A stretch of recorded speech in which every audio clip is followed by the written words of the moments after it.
नमस्कार शेतकरी मित्रांनो, गाव आणि शेती या आपल्या शेतीविषयक यूट्यूब चॅनलवरती आपलं सर्वांचं स्वागत आहे. शेतकरी मित्रांनो, आज आपण झेंडू लागवड करण्यासाठी बेड वाढायला चालू आहेत आपली. आणि कशा पद्धतीने बेड ओढतो आपण, त्याची रुंदी किंवा लागवड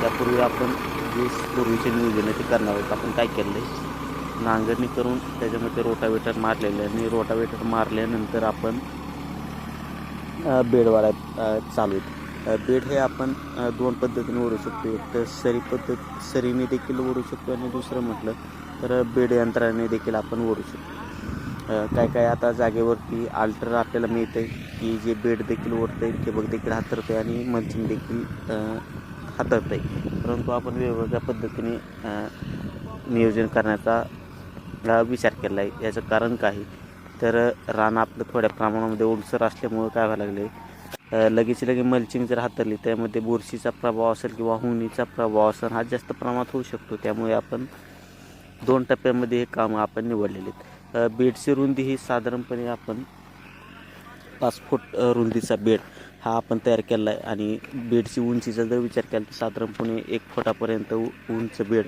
हा झालेला आहे. आपल्याला व्हिडिओमध्ये चांगल्या पद्धतीने दिसत नसेल, परंतु जो बेड आहे तो साधारणपणे 1 फूट रुंदीचा बेड आहे. त्याच्यामध्ये आपण 20 mm ठिबक हाताळणार आहोत. कारण की 20 mm ठिबक यासाठी की जो बेड आहे तो आपला जास्त प्रमाणामध्ये रुंदीचा बेड आहे आणि अशा वेळेस काय होतं की बेडला पाणी कमी पडू नये त्यासाठी आपण 20 mm ठिबक हे वापरलेलं आहे.